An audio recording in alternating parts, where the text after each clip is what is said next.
Bom, então, para a gente falar um pouco, né, sobre o sistema endocannabinoide, sobre o canabidiol, a gente precisa saber de onde tudo isso veio, e tudo começou com uma planta, né, e essa planta é a planta cannabis sativa.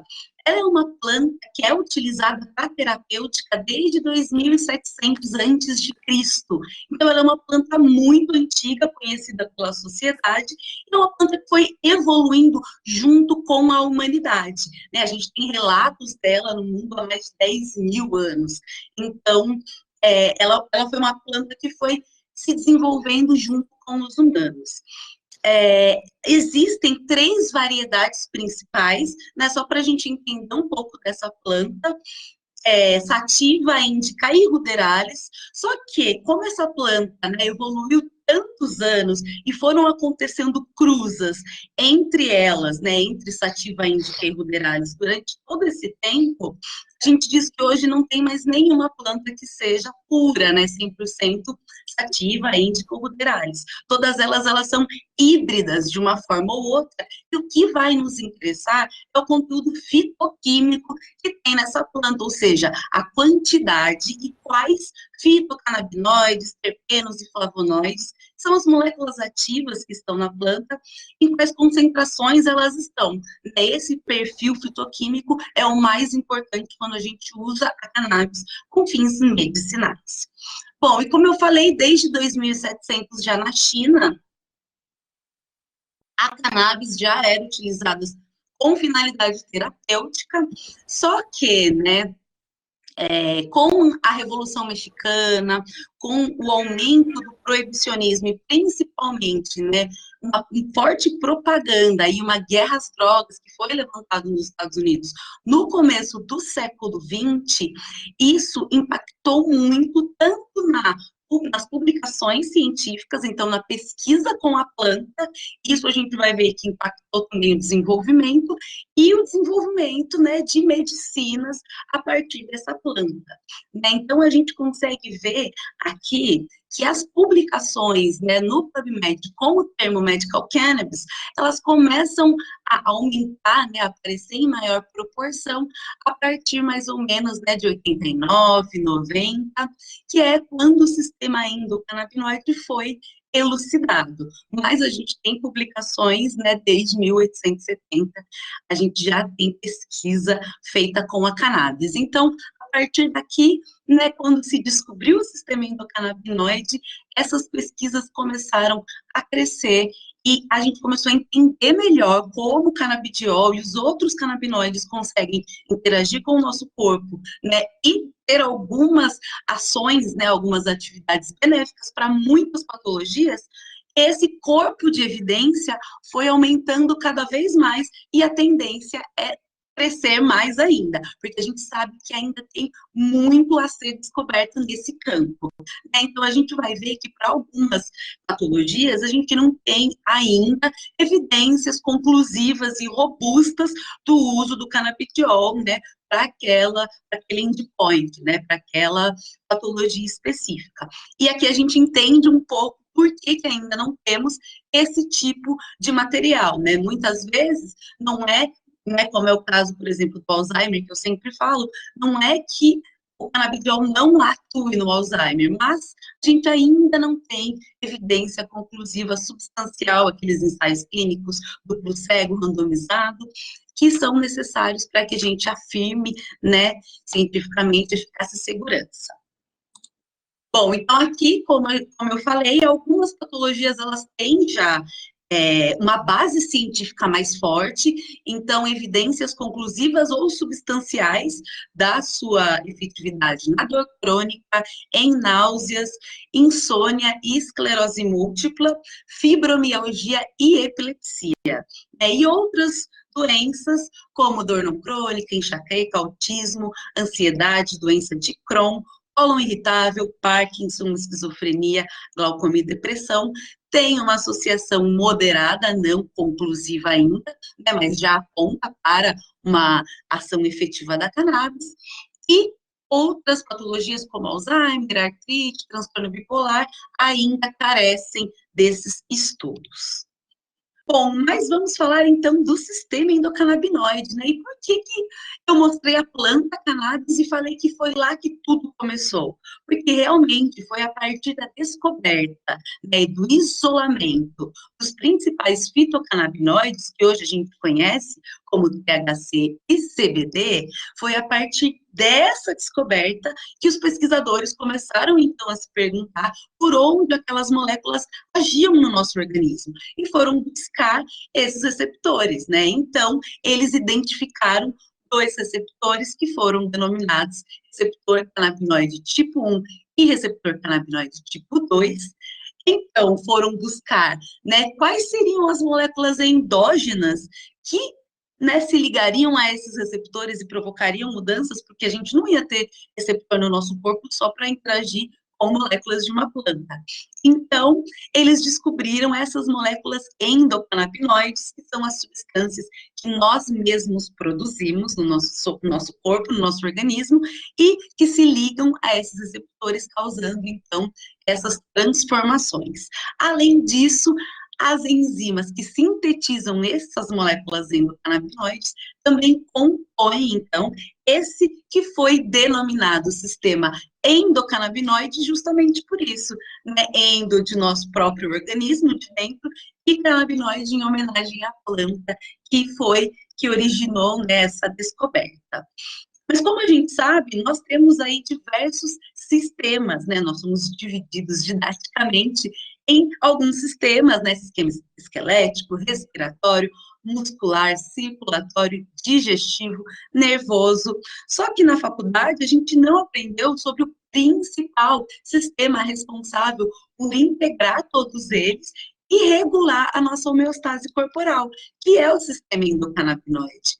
Por isso, eu costumo associar o sistema endocannabinoide ao maestro de uma orquestra, porque o maestro também é o responsável por manter a harmonia da orquestra, né? Então, é ele quem diz quem toca e quem deixa de tocar. De maneira semelhante, o sistema endocannabinoide atua no nosso organismo em todas as vias de neurotransmissão, e a gente vai entender já já como ele atua dessa maneira, dizendo então quem pode tocar, né, quem pode parar, quem pode passar e quem não pode passar. Por isso, então, eu costumo fazer essa associação. Bom, e como eu disse, o sistema endocannabinoide, ele foi primeiro, né, descoberto via receptores. Então, os pesquisadores viram que esses receptores nominados, então, receptor canabinoide tipo 1 e receptor canabinoide tipo 2, estavam presentes no nosso organismo. E o receptor canabinoide tipo 1 estava principalmente presente no sistema nervoso central, né? Antes pensavam que ele era exclusivo do sistema nervoso central e o CB2 exclusivo de periferia e sistema imune, né? Mas hoje a gente já sabe que isso não é verdade. A gente tem receptor canabinoide tipo 1 e tipo 2 amplamente distribuídos no nosso organismo e eles estão atuando, então, regulando as nossas principais funções vitais. Então, apetite, regulação imunológica, atividade motora, coordenação, percepção de dor, além, né, de tecidos adipócitos, então, metabolismo é muito importante no sistema endocannabinoide, né, no sistema cardiovascular, no sistema nervoso, enfim. É um sistema que regula o nosso corpo todo, sempre visando manter ele em equilíbrio, manter a homeostase corporal. Né? Então, como eu disse, o CB1 principalmente encontrado no sistema nervoso central, mas também expresso em outros locais, e o receptor canabinoide tipo 2, ele é principalmente associado às células do sistema imunológico, né? Mas ele também está presente em outros tecidos e células, principalmente no sistema nervoso central, nas células da micróglia, né, que são as células do sistema imune residentes do sistema nervoso central.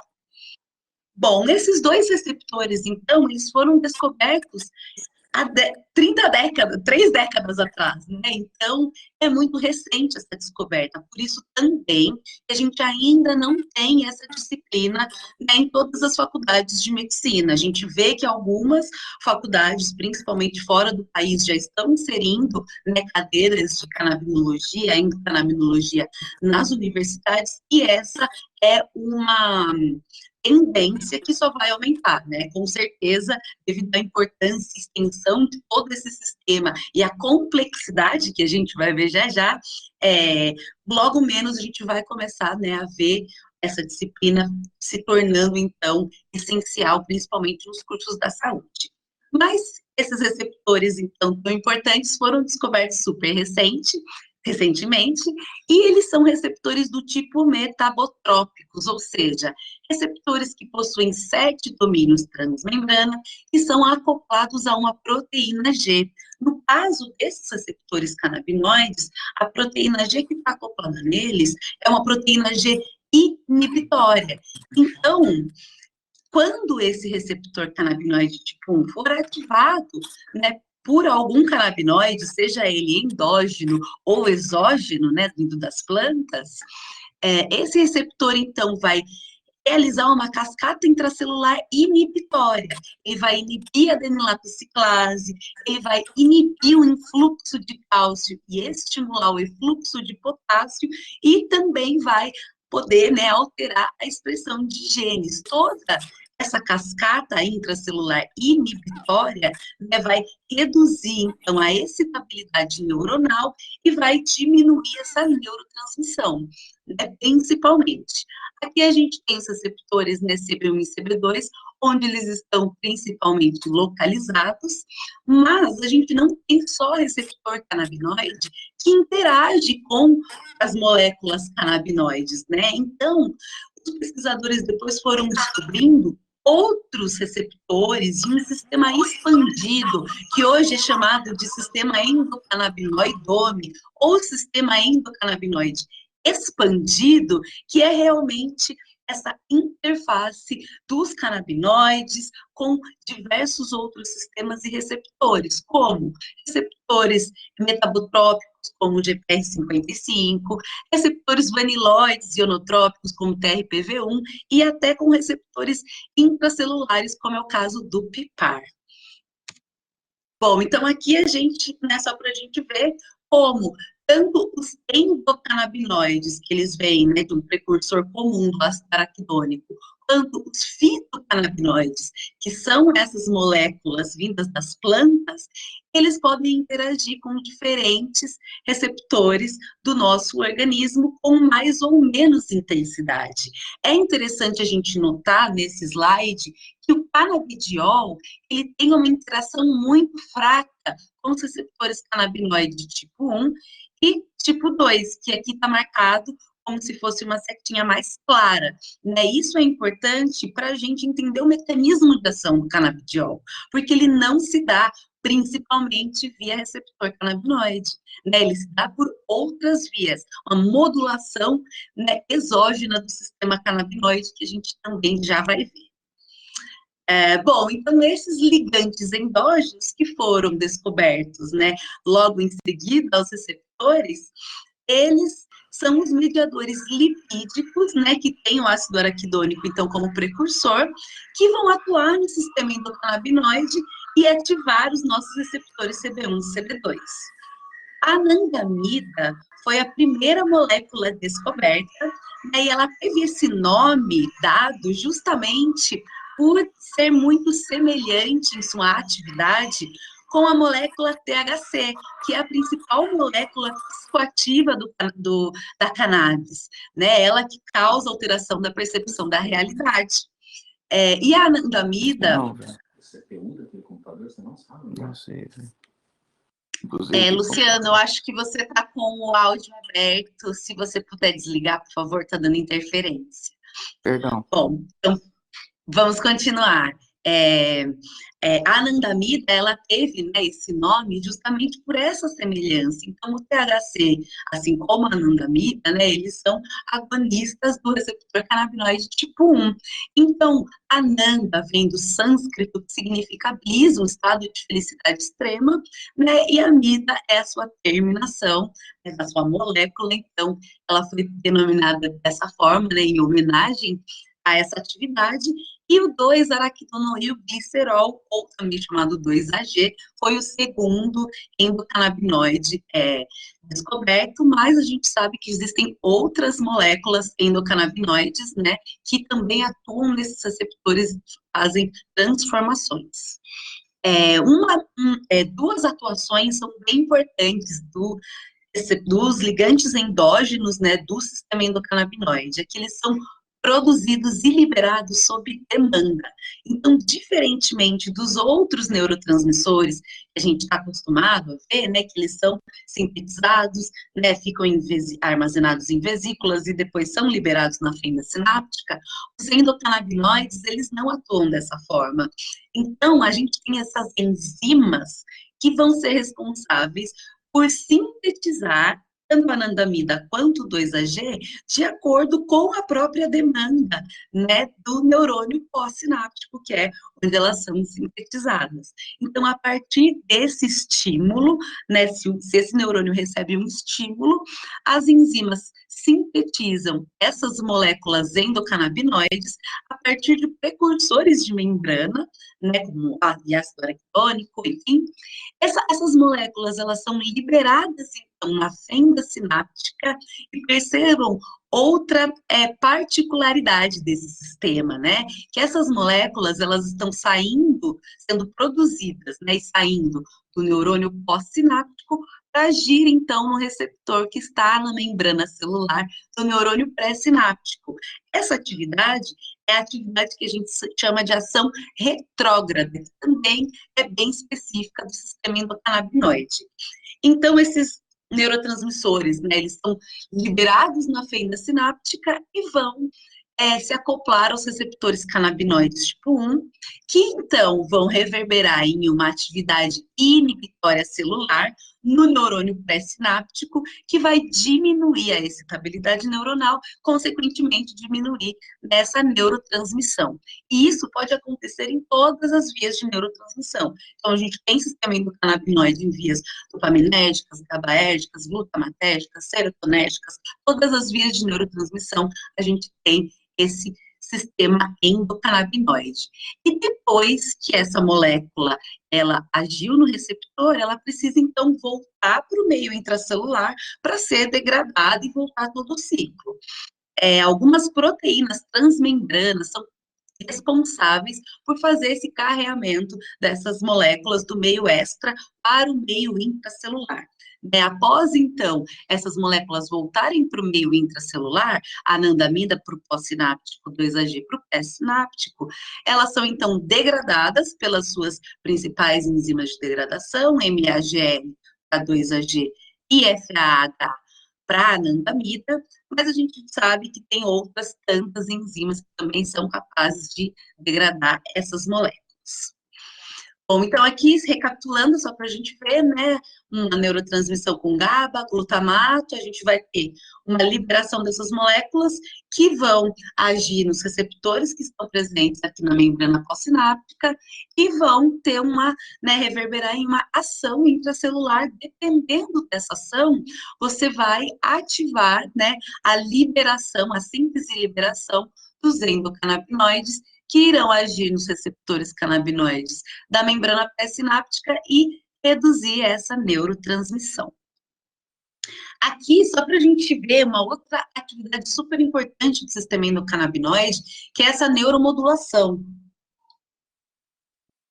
Então, como a gente percebe, né, que todo o sistema é um sistema que está todo integrado, ele está conversando o tempo todo, e ele está presente em praticamente todas as células, né, e não só nas membranas das células, ele também está aqui na mitocôndria, né, não está só na membrana celular, está dentro da mitocôndria, né, então ele está na micróglia, que são as células imunes do sistema nervoso central, também nos astrócitos, né, então toda essa essa conversa, ela é orquestrada pelo sistema endocannabinoide a fim de manter ou de atingir a homeostase corporal, que é o equilíbrio.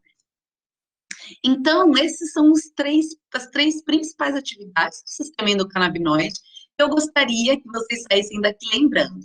Então, a liberação sob demanda, super importante, a ação retrógrada sai do neurônio pós-sináptico para agir no neurônio pré-sináptico e essa ação neuromoduladora. Bom, falando de canabinoides, a gente sabe, então, que existem os endocannabinoides, que são essas moléculas produzidas pelo nosso organismo, anandamida e 2-AG. Também temos as moléculas que são produzidas pela planta cannabis sativa e agem nesses receptores, que são os fitocannabinoides, derivados de planta. Então, o canabidiol, o tetrahidrocannabinol, o THC e mais 120 outros fitocannabinoides que já foram descobertos até hoje, né? Então, CBC, CBG, CBN, existem muitos outros fitocannabinoides que também, cada um, tem a sua particularidade, né? A sua ação farmacológica peculiar e, em conjunto, eles atuam em sinergia, que é o chamado efeito entourage, que a gente também já vai ver. Mas também existem, né, os canabinoides sintéticos, ou seja, aqueles produzidos em laboratório, como o dronabinol e o nabilone. Bom, eu já falei, né, que tudo veio dessa planta, da cannabis, e principalmente dos tricomas, né, que são essas células glandulares onde são produzidas essas moléculas, né, os fitocannabinoides, terpenos e flavonoides, são aqui que estão essas moléculas que estão presentes majoritariamente nas flores, né, por isso essa foto é uma flor da cannabis fêmea, né, da planta fêmea.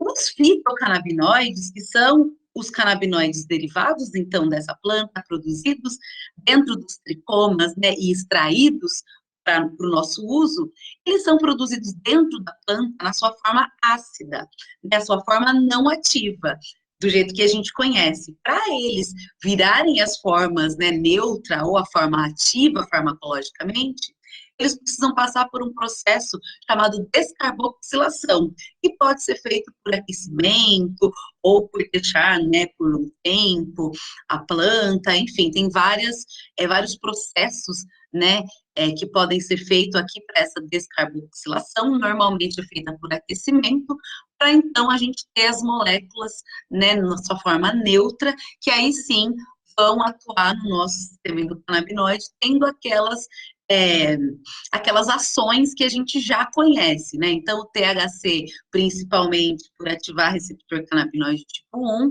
vai aí ter uma série de ações, né?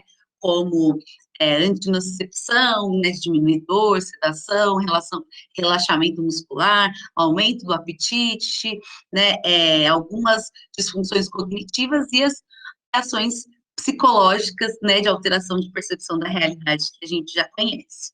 E o canabidiol, como a gente sabe, ele não tem um mecanismo de ação, ele tem múltiplos mecanismos, ele age por várias vias diferentes, para ter todas essas atividades, né? Então, ele é um anti-inflamatório, anticonvulsivo, antipsicótico, porque ele atenua as atividades do THC, ele também atua como neuroprotetor, antioxidante, e também já tem alguns estudos que mostram nessa atividade anticâncer, e outros, né, como eu já comentei, mais de 120 fitocannabinoides que também possuem cada um as suas propriedades farmacológicas, e, quando administrados em conjunto, apresentam benefícios.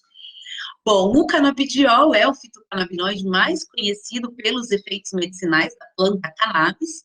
Como eu disse, ele atua, né, como um antagônico ao THC, porque ele vai atenuar esses efeitos psicóticos e ansiogênicos que acontecem com o THC, por isso é muito importante, né, fazer essa administração conjunta do THC com o CBD, mas, além disso, ele não causa os efeitos psicoativos, né? Quando a gente fala em efeitos psicoativos, eu sempre bato nessa tecla, né? O canabidiol, ele também é psicoativo se a gente pensar na etimologia da palavra, né? Psicoativo, tudo que mexe com o sistema nervoso central, o canabidiol também vai atuar lá. Mas o canabidiol, diferente do THC, não é psicotomimético, ou seja, ele não causa alteração na percepção da realidade, tá? Mas a maioria dos artigos, das matérias, a maioria desses conteúdos veiculados, vocês vão ver canabidiol não psicoativo e THC psicoativo, mas a gente já sabe que por trás disso, né, o conceito é outro. Só para a gente trazer aqui, que eu acho isso importante. E, além disso, né, ele também não atua no centro de dependência, então ele não vai causar dependência, que é um dos grandes, né, medos de muitos pacientes, né, e às vezes muitos médicos também, né, vou prescrever o canabidiol, ele vai ficar dependente? Não, não vai. Além disso, o canabidiol se destaca por sua importante atividade anti-inflamatória, antioxidante e neuroprotetora. Assim, né, a gente tem uma ampla gama de indicações para o canabidiol. Né? O canabidiol vai reduzir inflamação, ele é neuroprotetor, alivia a dor, ansiedade, antidepressivo, também causa vasorelaxamento, é antioxidante e, como eu disse, alguns estudos iniciais já demonstram que ele consegue reduzir o crescimento das células tumorais e a angiogênese acoplada a esse processo. Bom, mas como que o canabidiol age, então? Vamos entender, né? Já que ele não age principalmente via receptor canabinoide tipo 1, como ele age?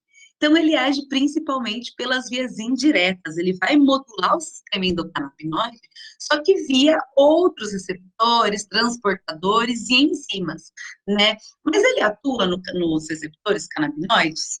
Sim, por mais que ele tenha uma afinidade baixa, ele atua como um modulador alostérico negativo, né, do receptor canabinoide tipo 1.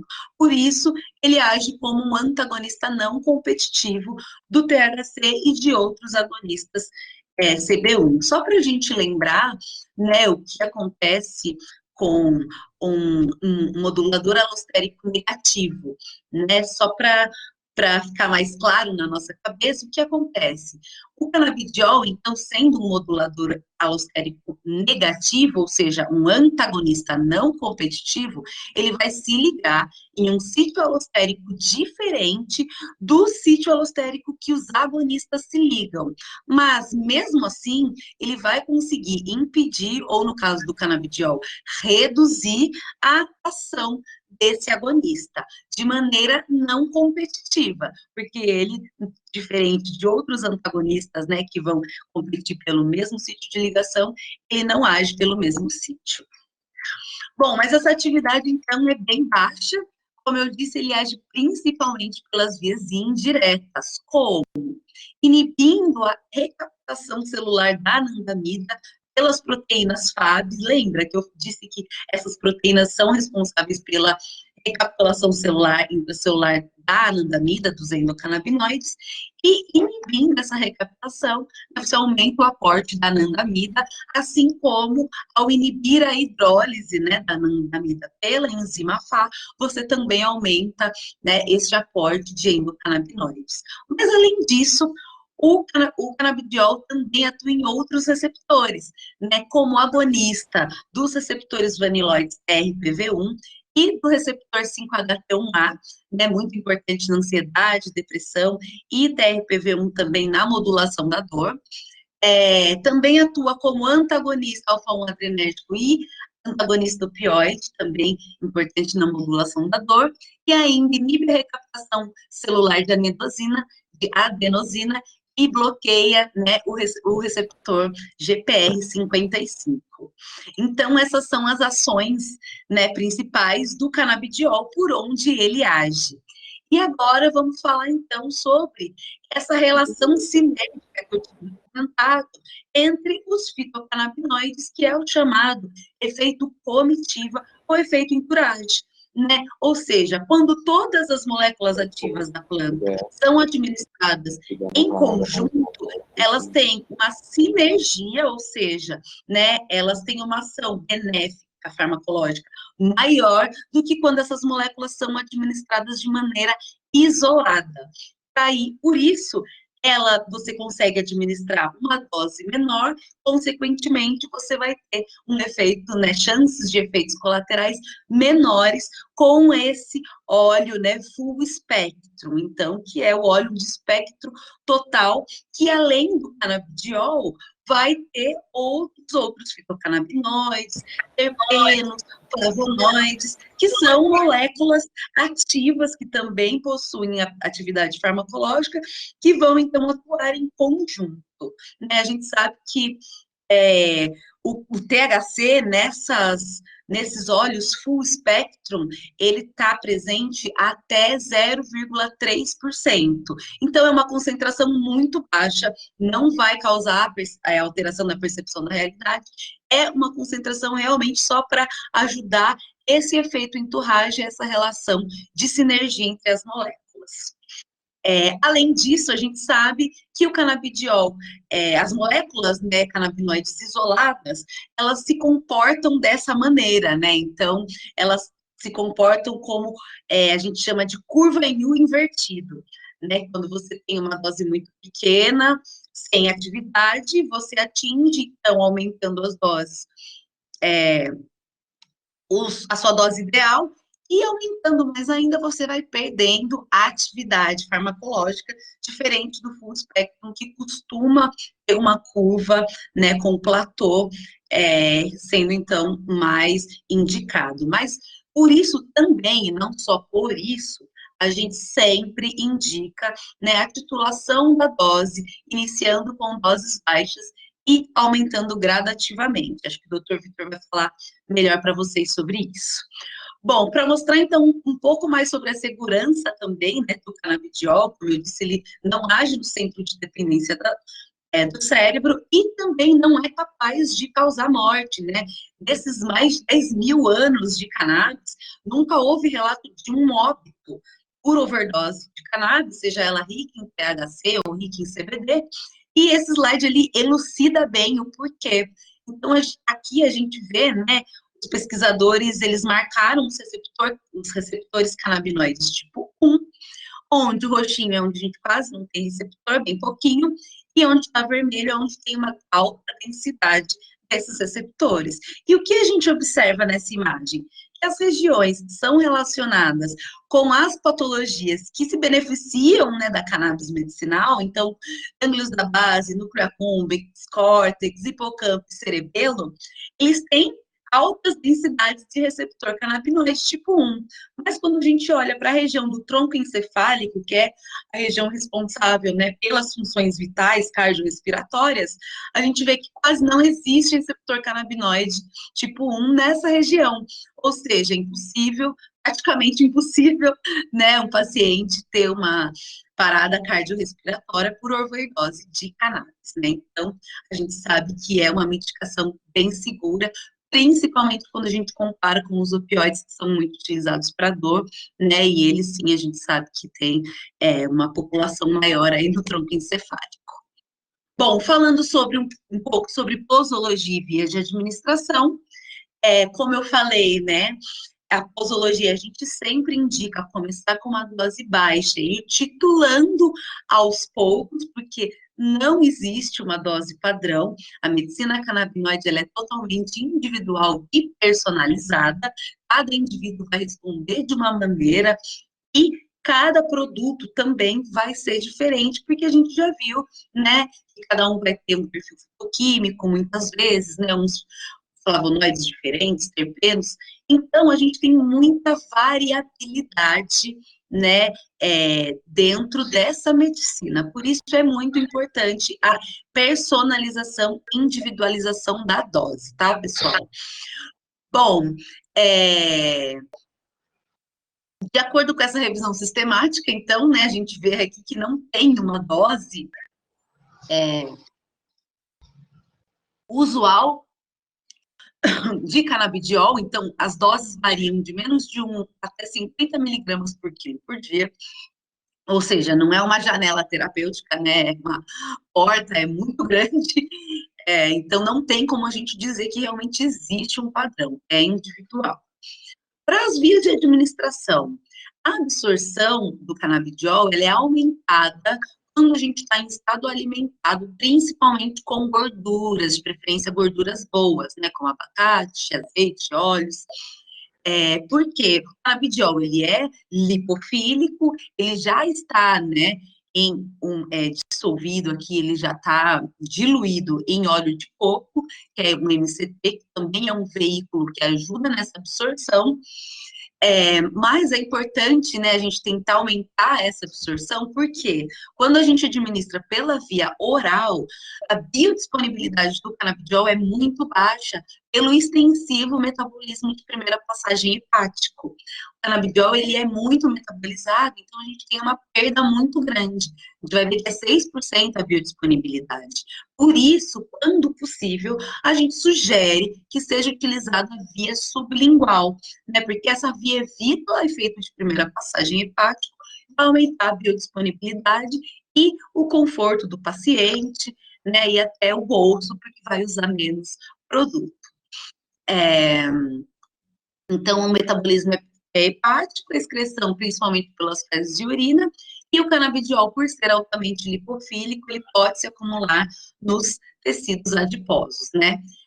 Essa revisão sistemática, então, né, falando sobre a farmacocinética, alguns dados de farmacocinética, né, como o tempo de meia-vida, que também é diferente, em diferentes vias de administração, né, e a gente vê aqui que dos quase 800 artigos, só 24 incluíam os parâmetros farmacocinéticos, então a gente ainda, né, carece desses estudos.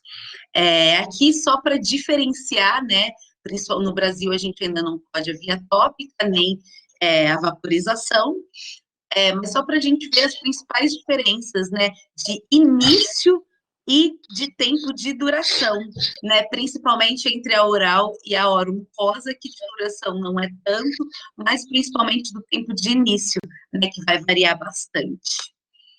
E aqui a nossa premissa, né, da medicina canabinoide, quando a gente fala de posologia, start low and go slow, ou seja, comece baixo e avance devagar. Então, começando, né, titulando a dose, sempre em doses baixas, e aumentando de acordo com o seu paciente, de acordo com o avanço e como ele vai percebendo, né, os efeitos colaterais, enfim. Para finalizar, então, a prescrição hoje em dia no Brasil está muito mais fácil, né? A gente só precisa da receita médica em receituário comum, que você já usa no seu consultório, contendo os dados do paciente, né? O nome do produto, posologia, com assinatura CRM e data, né? É muito importante colocar o nome do produto. E a posologia tem que estar junto com o quantitativo, ou seja, vocês têm que colocar aqui também a quantidade de frascos, né, que o paciente vai usar. A gente normalmente indica, sugere uma quantidade de 10 frascos, né, porque não é nem muito nem pouco. Se você coloca um frasco só, o paciente não pode, mesmo que ele queira, ele não consegue comprar mais. E se a gente colocar frasco demais, né, corre o risco de alguém da Anvisa, enfim, de alguém encrencar. Então, 10, 12 frascos a gente indica e é super tranquilo. E aqui, para finalizar, os produtos, né, Canamedes, a Canamedes tem no Brasil essas 4 apresentações, então, óleo full spectrum, que apresenta, além do canabidiol, outros canabinoides, terpenos e flavonoides, com THC até 0,3% no máximo, tanto na forma de óleo, quanto na forma de cápsulas gelatinosas, cada cápsula com 50 miligramas de canabidiol, e o óleo, né, no frasco, a gente tem 3.000 miligramas de canabidiol, dentro do frasco, e também os THC free, né, ou seja, sem THC, que é o canabidiol isolado. Então, nesse caso, não tem THC, mas também não tem, né, outros terpenos, flavonoides, só o canabidiol isolado, também em forma de óleo e de cápsulas gelatinosas. Bom, pessoal, foi isso. Espero que vocês tenham gostado da apresentação. Se tiverem dúvidas, eu estou à disposição. E aqui também ficam meus contatos, né? O meu e-mail, stephanie@canamedes.com.br, o meu Instagram, @explicanabis, onde eu também sempre, né, posto algumas coisas sobre cannabis medicinal. Agora não está muito corrido, mas eu sempre tento postar algumas coisas. E aqui também contato@canamedes.com.br para entrar em contato direto, né, com a Canamedes. E o Instagram também da Canamedes, que a gente sempre está publicando muita coisa legal por lá, pessoal. Bom, muito obrigada, doutor Vitor, muito obrigada a todos que estão aqui. Fico à disposição para perguntas, para dúvidas, esclarecimentos. Ótimo, Stephanie, muito obrigado pela aula. Pessoal, dessa parte de farmacologia, vocês têm alguma dúvida? Qualquer pergunta? Cássio, deixa eu complementar a aula, aí depois fica... Eu e Stephanie, a gente pode fazer as respostas, se a Stephanie não se incomodar. Claro! E mais uma vez, Stephanie, parabéns, cara. Cada vez que eu assisto sua aula, eu entendo como fica mais fácil, mas eu entendo para quem está assistindo pela primeira vez, que às vezes fica um pouco assustado. Eu vou tentar dar uma simplificada para o pessoal ficar mais tranquilo, que eu já passei por isso também, acho que você se lembra disso. E vamos continuar aí, depois dar espaço pessoal, bater papo, perguntar tudo que for necessário. Certo?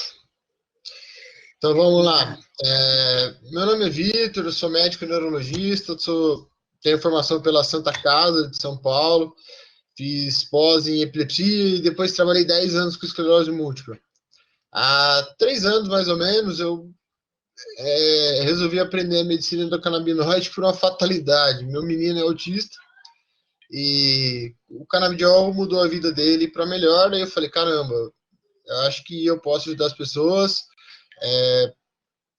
Vamos estudar isso aí e ver para o que eu posso ajudar e para tudo que serve. Como eu sou um pouco curioso, eu me aprofundei muito nisso. E hoje, sou uma pessoa que posso dizer assim para você, é uma coisa que vale a pena estudar e é uma arma terapêutica. Não é milagre, não faz milagre para todo mundo, mas ajuda muita gente. Eu dei uma separada aqui para complementar. Vou falar um pouco do sistema endocannabinoide que a Stephanie falou muito bem. Eu acho que o sistema endocannabinoide ele representa o equilíbrio. A gente só está bem se a gente tem que estar equilibrado. Se a gente estiver andando muito devagar, nós estamos para trás. Se a gente acelerar muito, a gente bate o carro. Ele traz o equilíbrio para a gente. E como ele traz equilíbrio? Como ele é formado? Tem 2 substâncias básicas, a anandamida e o 2-AG. E elas precisam de enzimas de síntese e degradação. Para esse mecanismo funcionar ou ser potencializado, existe a cannabis. Eu não gosto de falar canabidiol. O canabidiol é só um produto da cannabis.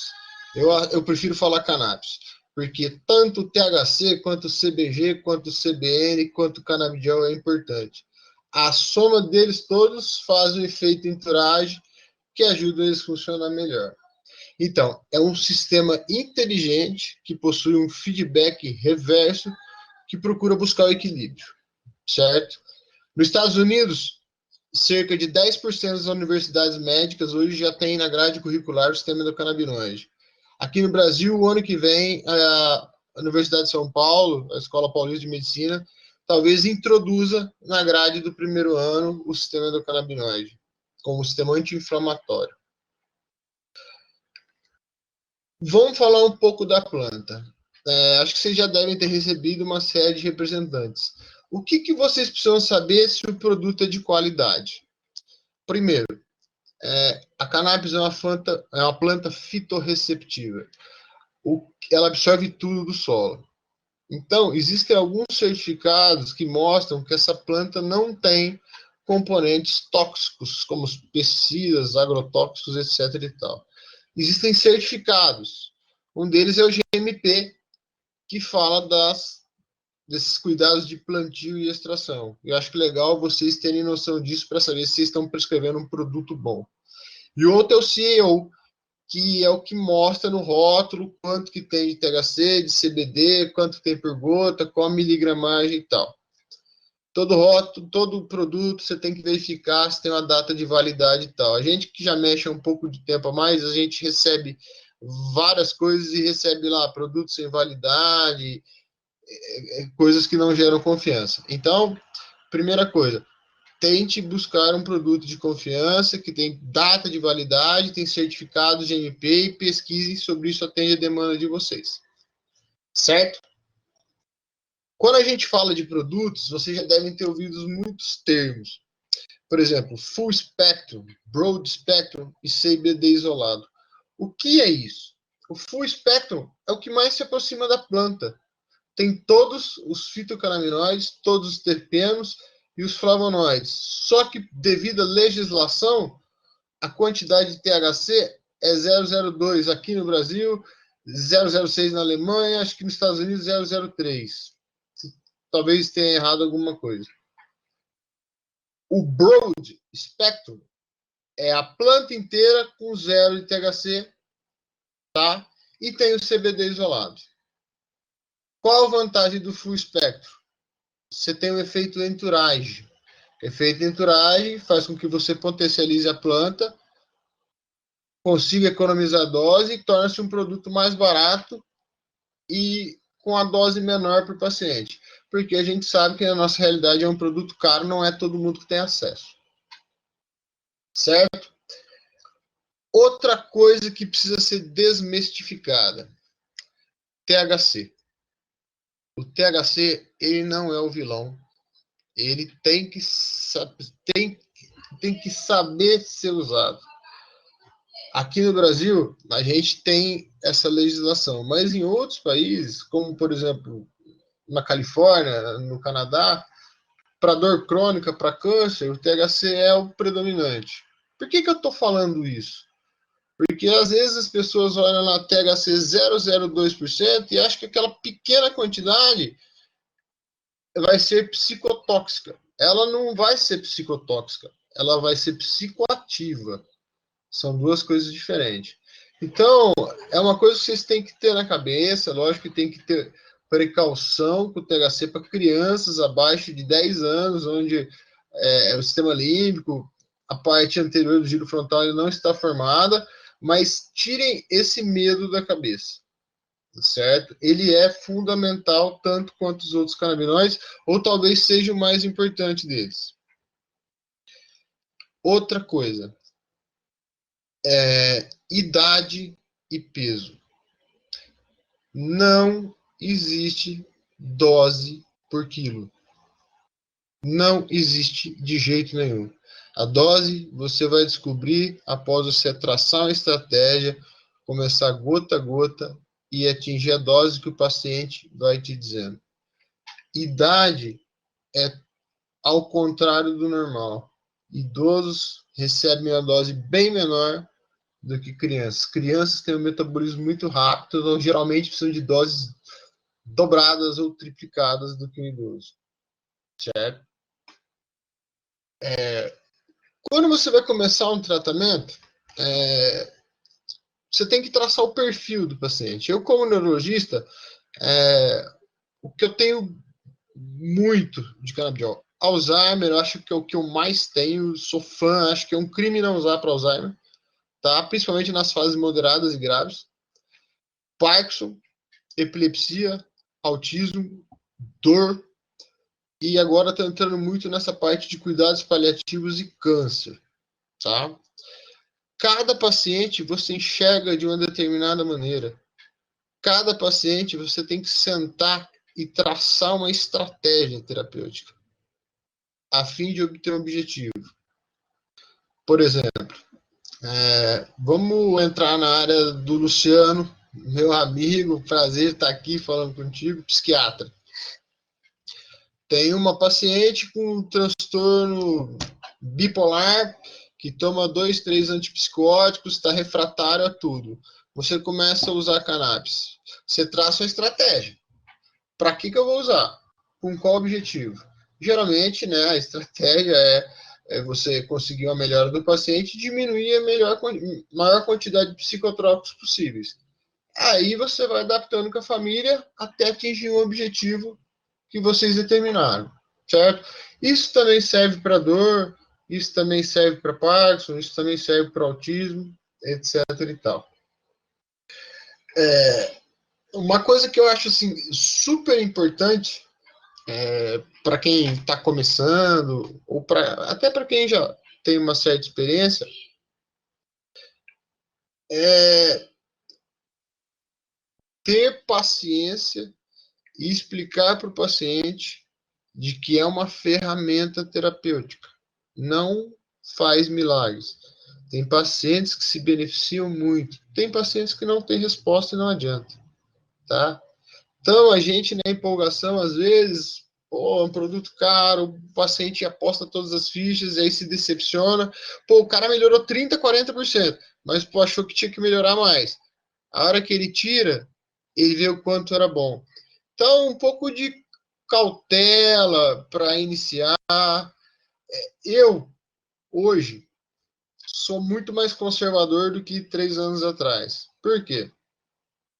Vamos supor que a gente quer atingir uma dose de 150 miligramas. O óleo da Canamedes tem, cada gota tem 3 miligramas.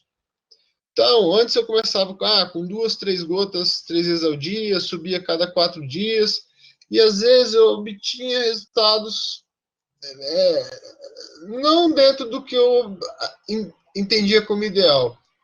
O que eu faço hoje? Eu começo com uma gota, 3 vezes ao dia, sublingual, após o café, almoço e janta e com alimentação. A cannabis ela é lipofílica e hidrofóbica. Tem que ser usada com gordura. E a pessoa que atende cannabis é uma consulta diferente. Você tem que estar falando a cada 4, 5 dias, subindo a gotinha. Eu subo a cada 4 dias, uma gota. Tá? Eu tenho pacientes com Alzheimer que melhoraram o comportamento com 4 gotas 3 vezes ao dia e tenho pacientes que precisam de 15 gotas 3 vezes ao dia. Isso é onde eu estou querendo dizer que pacientes independem do peso e da idade. Às vezes é só do defeito do sistema endocannabinoide a quantidade que você vai ter que usar para consertar esse sistema para voltar a atingir o equilíbrio. Entendeu? Falar de canabidiol, se a gente fosse falar aqui desde a planta até os resultados, a gente ia ficar aqui a noite inteira. Nós temos o objetivo, nessas aulas que a gente já viajou o Brasil aí para alguns lugares, estamos chegando em Uberaba através do Luciano, de fazer um curso interativo, de perguntas e respostas. Eu queria que vocês perguntassem, tirassem suas dúvidas, que para vocês podem ser super complicadas ou simples, mas a gente está aqui para responder. Então, eu já vou jogar a bola para o Luciano. Luciano, faz sua primeira pergunta, meu amigo.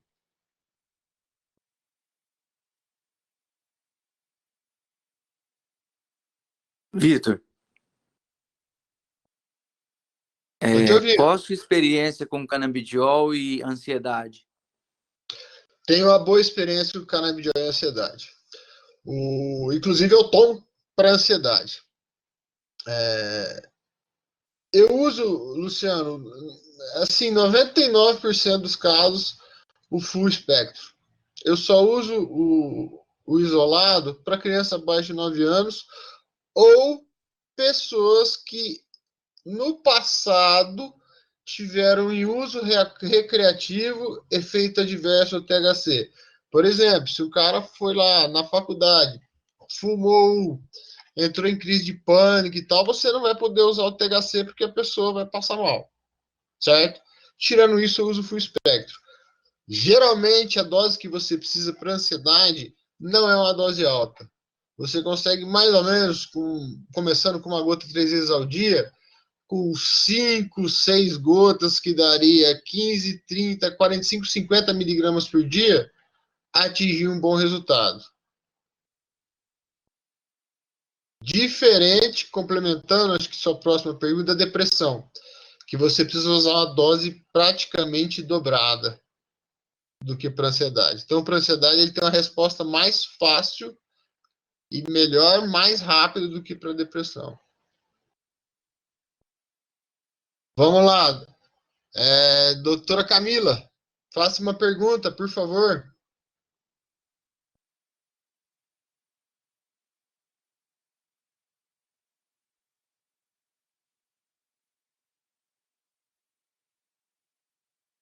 A Carolina está escrevendo. Se quiser falar, doutora Ana Carolina, fica à vontade também.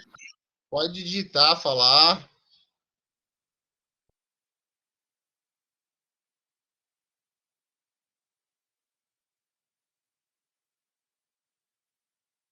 Vitor, da sua experiência da planta com o efeito antipsicótico, você pode relatar um pouco?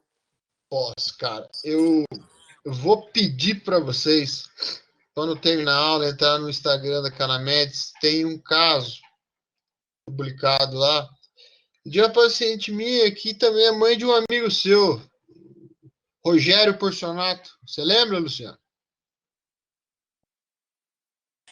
Claro que lembro. Eu comecei a prescrever o canabidiol para ela em outubro.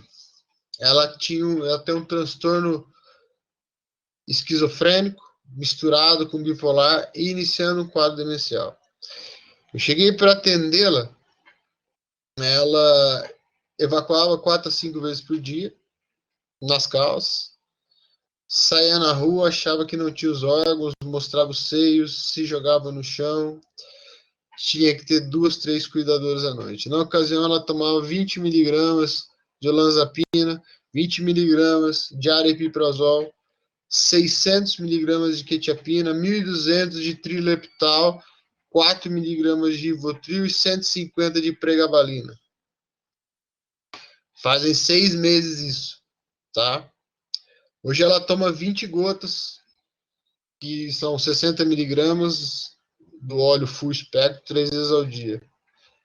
Ela toma, por incrível que pareça, ela não toma mais olanzapina, não toma mais aripiprazol, não toma mais pregabalina, ela não toma mais 4 miligramas de Rivotril que ela tomava.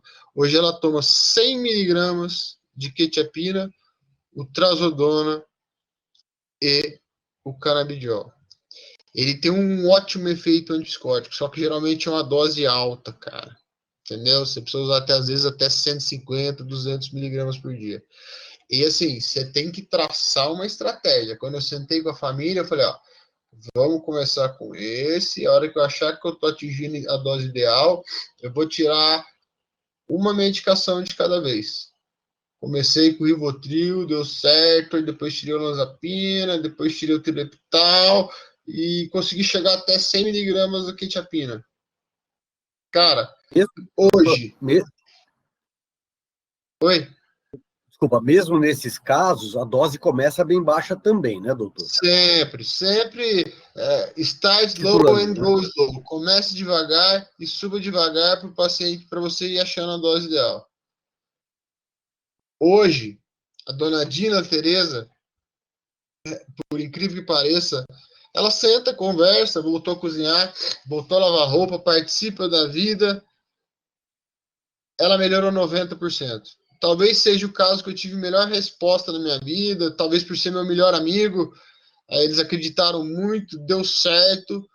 Hoje, a satisfação que isso traz é uma coisa fenomenal.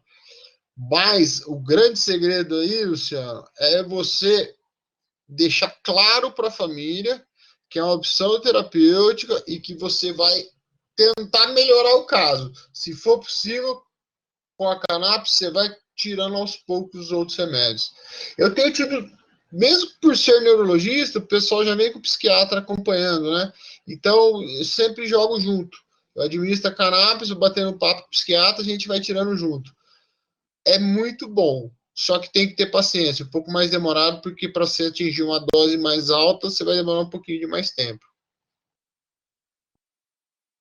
Doutor Victor, a doutora Ana Carolina perguntou nas crianças com autismo, né? Que, obviamente, você, como você já citou, você tem uma experiência dentro de casa, além do consultório, né? Então, essa é uma experiência que você tem dupla, como profissional e como pai.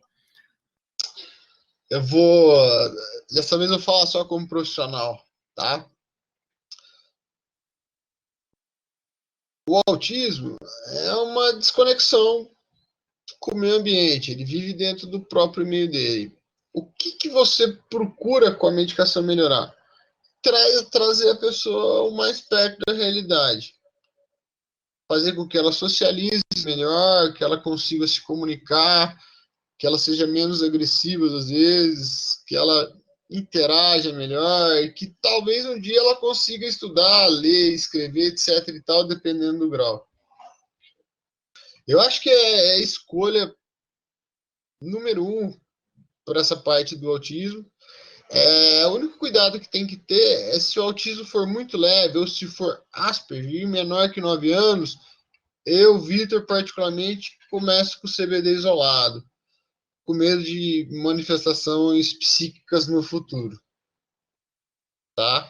Mas acho excepcional, eu sou suspeito para falar, porque meu menino era um menino super agitado, com dificuldade de sentar, conversar, isso há 3 anos atrás. O Cássio esteve aqui em casa, acho que há uns 15 dias, e ele ficou até assustado. Hoje meu filho senta na mesa, conversa com a gente, faz aula online, está passando as coisas, aprendeu a ler, escrever. Eu acho que tem que usar, mas sempre com cautela e deixando claro que é uma alternativa terapêutica. Então, uma questão importante também que você notou, e a gente já notamos em outros pacientes, é a questão da atenção, né, doutor? Eu lembro que seu filho mesmo não conseguia ficar num canal de televisão, né? Ele via 1 segundo, mudava. Hoje ele deita e vê um filme inteiro, né? Aula online, inclusive. Assiste a aula, o filme é fácil, cara. Põe do Batman lá, vejo com ele, é tranquilo. Agora, a aula online, ele vê que é mais legal, interessante, né? A doutora Ana Corina está perguntando se já percebeu algum efeito colateral. Não, tem. Como todo remédio, a cannabis tem efeito colateral. Efeito colateral, os dois mais importantes. Hipotensão postural, principalmente. Então, comece devagar, tá? Outro, diarreia, que não é nem pelo produto, pela cannabis, é mais pelo óleo, pelo meio de diluição. E, infelizmente, em alguns casos, mesmo com doses baixas de THC, você pode acontecer de ter uma psicotoxicidade, entendeu? A pessoa desencadear, ter uma crise de pânico, piorar a ansiedade, etc e tal. Começando muito devagarzinho, geralmente você evita todos esses efeitos adversos, entendeu? Raramente isso interrompe seu tratamento. Deixa eu fazer um parênteses rápido, doutor. Não sou médico, não estou falando como médico, mas a gente, né, eu trabalho há 7 anos com isso, já tive contato com muitos pacientes e muitos médicos, então a gente tem alguma experiência aí de observacional. Uma doutora, a doutora Camila Milagres, que é mãe de um autista também e estuda bastante, ela falou um negócio um dia que foi muito interessante. E eu já observei isso em alguns pacientes. Às vezes, o paciente acaba tendo uma excitabilidade no começo do tratamento, né? Então, ele começa ou a gritar, ou a exacerbar os sentimentos, e a doutora Camila fez uma analogia muito interessante, que é como se tirasse a venda de uma criança. Imagina uma criança que não enxergava e que passa a perceber e ter sensações que ela nunca teve. Tanto é que esses casos que a gente observou, as próprias mães falavam, não é tristeza, não é raiva, não é agressividade, nada disso. Parece que ela está eufórica, né? Então, talvez seja o caso aí de observar a posologia, e aos poucos ela consegue chegar numa situação agradável. Então, pode acontecer isso também, mas isso é um efeito positivo, na verdade. Mas assim, é o que a gente falou daquele start slow and go slow. Você começando devagarzinho, Cássio, hoje, com a qualidade do produto, diferente do que a gente tinha antigamente, os artesanais, as associações, minimiza muito isso, né? Então, não é uma coisa que me impede de prescrever, mas eu deixo para o paciente. E tem pacientes que também têm efeitos paradoxais. Tem gente que age ao contrário e não tem jeito. Como qualquer remédio, pode ter efeitos colaterais diversos, entendeu? Mas o segredo é começar devagar e tateando e achar a dose. Não tenha pressa, senão você vai perder o medicamento. Tá? Doutor Guilherme, Victor, está perguntando aqui outra que você tem bastante experiência, né? O Alzheimer e o Parkinson. Tá, Guilherme, parabéns pela pergunta, cara. Isso aí até fica à disposição, porque a gente vai fazer alguns estudos. Se você tiver interesse nessas duas coisas, esse é o que eu me dediquei, o que eu mais me dedico. Eu vou começar pelo Alzheimer. Não melhora a memória, tá? O que melhora? Melhora a socialização, melhora o sono, melhora a agressividade, melhora a percepção, melhora o planejamento, melhora a execução. Melhora o cognitivo, mas não melhora a memória em si. Exemplos que eu vou te dar. Usando canabidiol, o paciente que não conseguia tomar banho direito, direito que eu falo assim, adequadamente, não conseguia saber que a torneira do lado esquerdo é quente e a direita. Depois de alguns meses, ele, nossa, voltou a fazer. Aí a família começou a sair com o cara de carro, ele falou, nossa, tem um semáforo, vermelho não pode passar, o amarelo é em risco, o verde ele pode ir.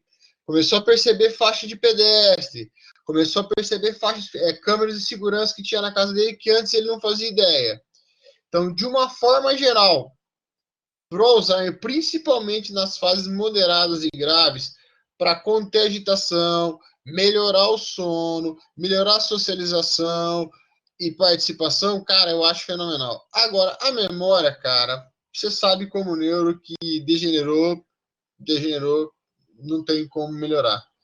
Agora, assim, o que acontece de uma forma geral com o paciente com Alzheimer? Você tem um senhor lá agitado, gritando a noite inteira, emburrado e bravo.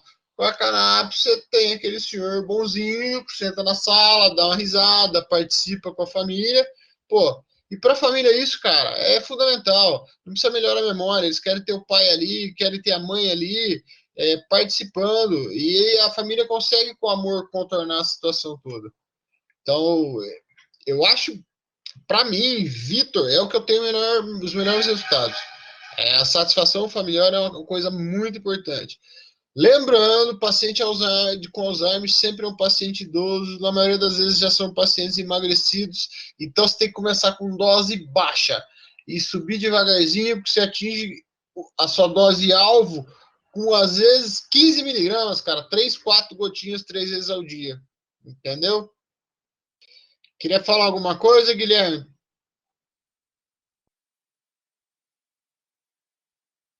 Sobre o Alzheimer? Falo do Parkinson.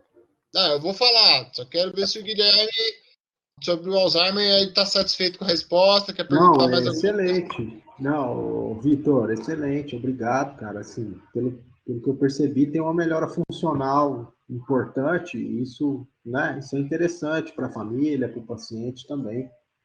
Guilherme, interessante. Nós já tivemos alguns relatos muito interessantes também, que uma mãe de um paciente, a filha de um paciente narrou pra gente, ela estava apática na cama há semanas, o dia que eu acordei ela estava varrendo a casa, ou o pai que um pai voltou que a uma lavar hora louça. pegaram ele, estava vendo o álbum de fotos e apontando as pessoas, outro pai que estava também acamado e depois o filho mandou um filme dele dançando com a mãe, sabe assim, coisas Cássio, emocionantes. Deixa eu só terminar a resposta para o Guilherme, que acho que ele está interessado e é super importante. O Guilherme, já aconteceu comigo algumas vezes da família, pelo preço, falar, doutor, eu acho que não está funcionando esse remédio. Vamos tirar? Tá, tudo bem, vamos tirar. Passaram-se 2, 3 semanas, a família me liga. Doutor, por favor, vamos voltar com o remédio. O remédio é excelente, meu pai estava tranquilo, estava bom, assim. Então, trace uma estratégia, vá devagar, tenta usar a menor dose possível, que o paciente economiza por ser um produto caro, mas que atinge o seu objetivo. Aí você não vai ter problemas. Eu acho que esse é o segredo. falar que sempre não é a oitava maravilha do mundo, porque pelos preços eles se empolgam com tudo, e deixar bem claro a estratégia e o objetivo final. Beleza, Guilherme? Guilherme respondeu, beleza. Agora aqui tem duas perguntas aqui. Obrigado. Valeu. Tanto o Guilherme e acho que mais alguém que eu não vi perguntou sobre o Parkinson. Guilherme, e para todos, né? Ana, Camila, Luciano, Letícia. No Parkinson é a mesma coisa. Primeira coisa que melhora muito: distúrbio de sono. O neurologista sabe que o Parkinson lá fora do país, com teste de olfato e análise da polissonografia adequada, você consegue antever a doença de Parkinson. Então, melhora demais os distúrbios do sono. Melhorando a qualidade do sono, o paciente já vai acordar melhor, digo cognitivamente. Melhora muito a vontade de se alimentar, que geralmente pacientes que tomam Prolopa perdem essa vontade. Melhora a parte das náuseas e favorece a alimentação. Melhora muito a parte comportamental, melhora também a parte de alucinações, melhora a rigidez. Em alguns casos, melhora o tremor. Agora, não melhora a bradicinesia e não melhora a discinesia pelo Prolopa. Isso você não vai conseguir. O que melhora a bradicinesia é dopamina ou agonistas dopaminérgicos, medicações que a gente tem, as medicações básicas, né? Mas, assim, uma coisa que o paciente com Parkinson se preocupa muito é com a faces, né, meu? Quem trata Parkinson, que eu fui para fora, estudei isso também, o paciente está ótimo. Na hora que você chama ele para entrar no seu consultório, ele começa a festinar. Ou seja, é um grau de ansiedade que a doença própria causa. O canabidiol também age muito bem nisso para diminuir os on-offs que são causados pela ansiedade. Entendeu? Agora, não espere uma melhora da bradicinesia e nunca passe para a família isso. Tente mostrar com a melhora geral do cognitivo, comportamento, rigidez, ficar mais dócil, mas a bradicinesia não melhora, cara. De jeito nenhum.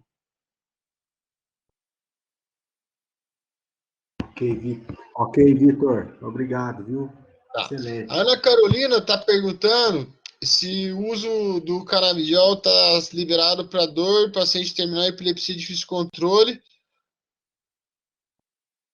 Se está liberado para dor, paciente terminal epilepsia de difícil controle, ou o uso dessas. Bom, na verdade, você pode prescrever para o que você quiser hoje. A pessoa que sabe prescrever pode prescrever. Eu estou fazendo um curso que eu recomendo a todos vocês, um curso chamado Weekend. É um curso para certificação mundial de canabinoides.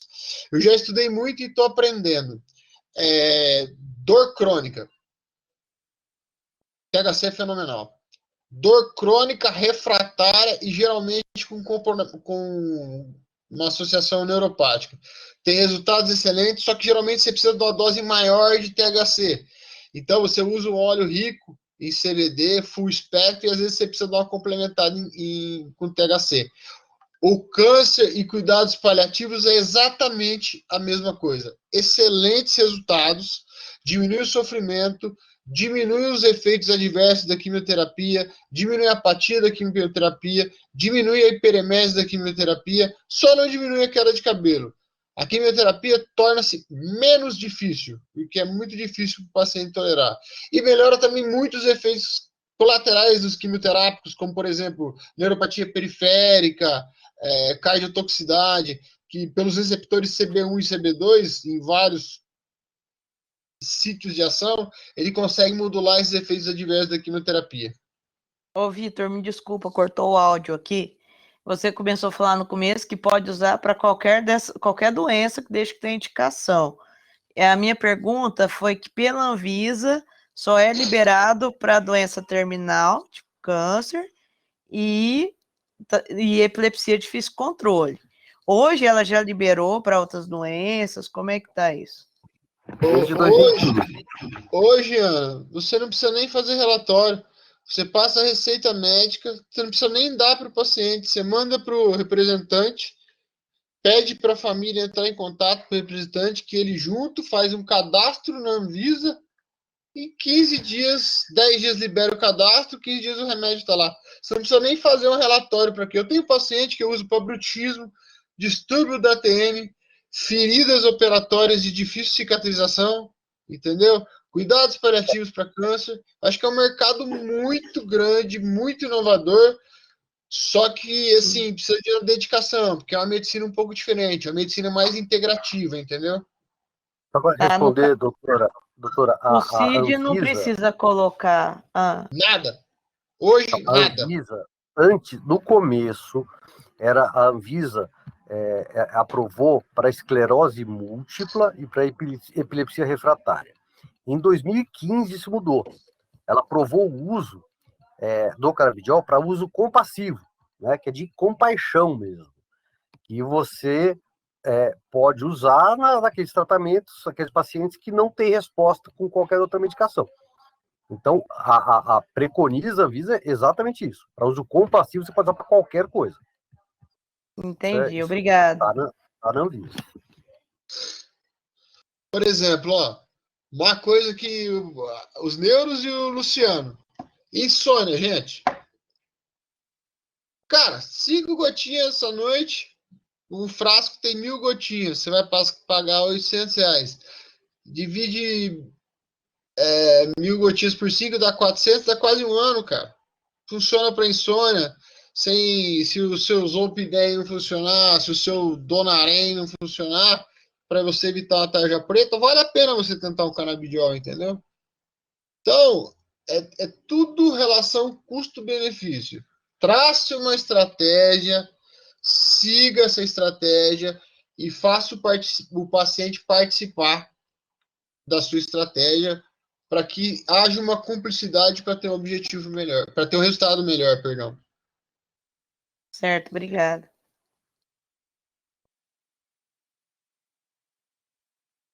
Luciano? Deixa eu dar uma informação aqui, para não nos estendermos muito, já são 9h30.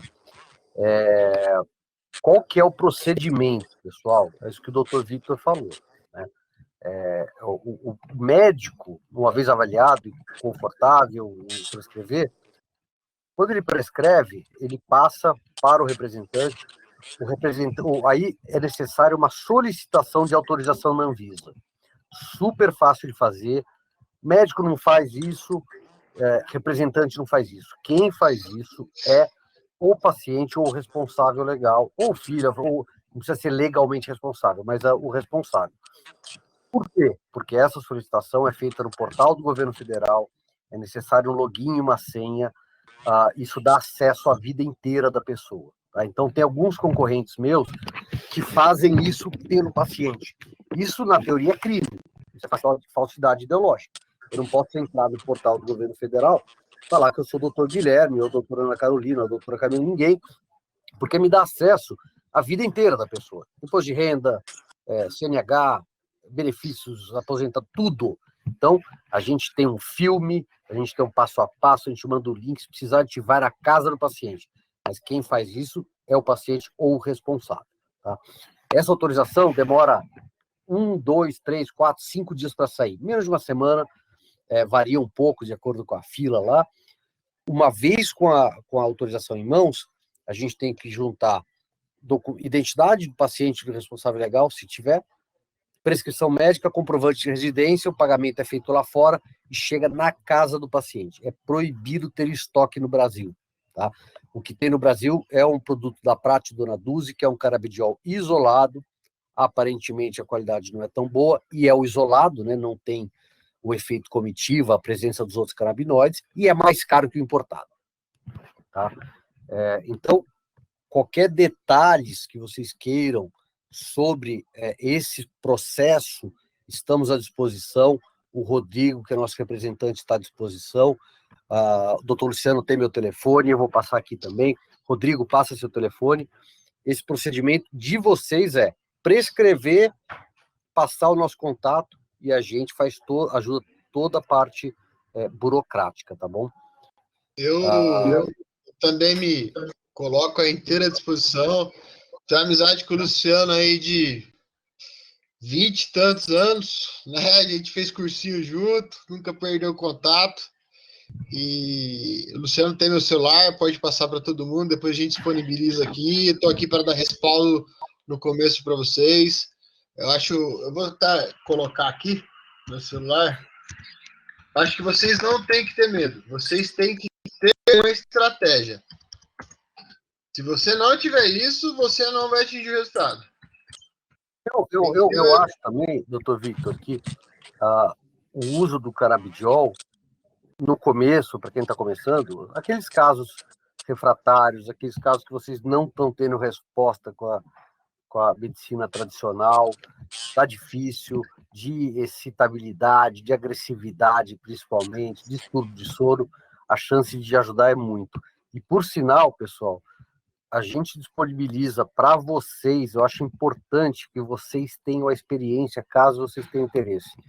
O doutor Vitor falou que ele toma para ansiedade, muitos médicos gostam de experimentar ou em si mesmos, ou em um parente, que se vocês queiram, algum parente que vocês acham que tem indicação, a gente fornece 2 frascos de graça para que vocês tenham essa experiência.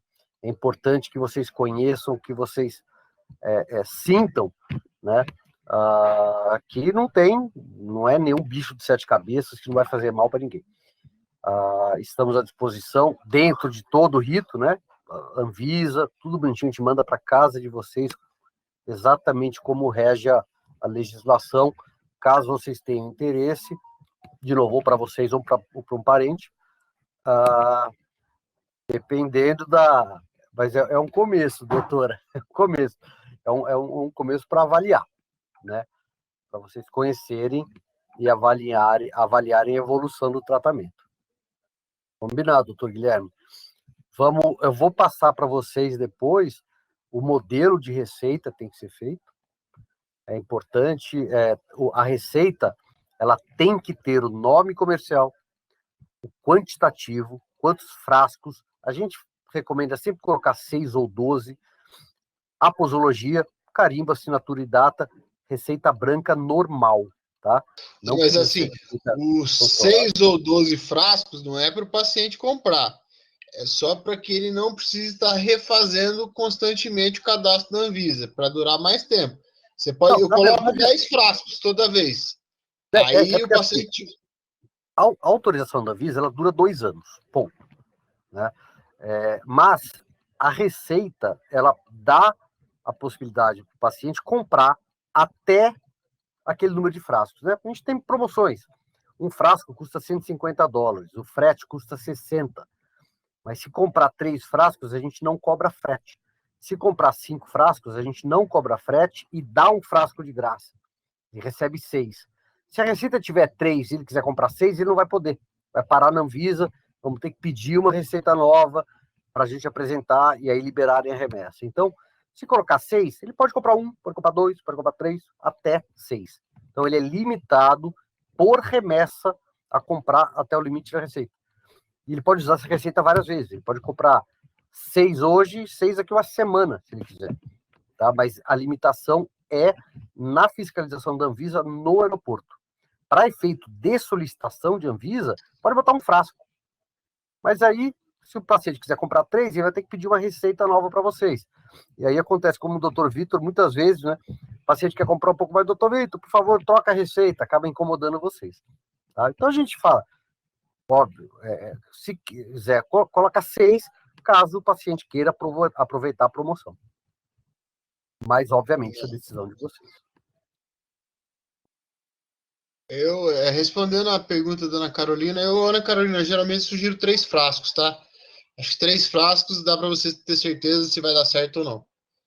Acho que é o ideal.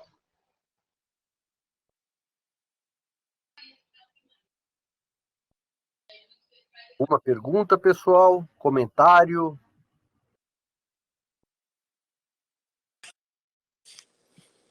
Não, só queria dizer que Muito interessante toda a palestra, muito interessante os novos conhecimentos. Agora vamos aplicá-los, né? Ô Luciano, cara, eu vou te dizer aí como amigo, né? Vale a pena estudar. Isso vai acrescentar no seu arsenal terapêutico com uma nova opção. Eu tenho certeza que não é possível que já não chegaram no consultório de vocês e perguntaram, doutor, e o canabidiol? Às vezes a pessoa, por não ter conhecimento, tem medo de falar, pô, não tenho experiência, ainda não está aprovado. Cara, e melhora muito, acho que vale a pena vocês estudarem, começarem a usar. Vocês vão errar no começo, tá? Como qualquer um. O melhor jeito de não errar é começar devagar, subir devagar e jogar junto com o paciente. Tem um canal aberto com eles. Mas se você não começar, não adianta. Às vezes a gente aprende com os próprios erros. Desde que os erros são erros imperceptíveis, né? Que a gente, como médico, percebe que não prejudique a vida ou a qualidade de vida do paciente. Mal é difícil fazer, né, doutor? Raramente. Nunca tive esse problema. Graças Tem mais a Deus. de 100 pacientes, né? Mais 180. E nunca teve. A gente também tem pouquíssimos efeitos. Doutor Guilherme, vamos lá. A gente atende a resolução da Anvisa, eu vou escrever aqui, RDC 335 de 2020. Essa é só por importação, tá? É proibido ter estoque aqui, é proibido revender aqui. A remessa sai dos Estados Unidos direto para a casa do paciente, tá?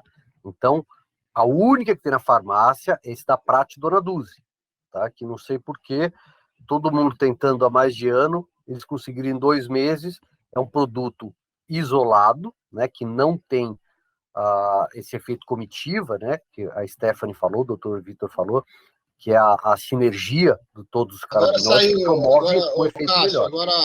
Agora acabou de sair, agora acabou de sair o deles com o THC02, viu, cara? Já tá na farmácia. Saiu. Tá, só não tem continua... os terpenos, não tem os flavonoides, não é full. Não, também não tem os outros canabinoides, né? Só exatamente. tem o CBD e o THC.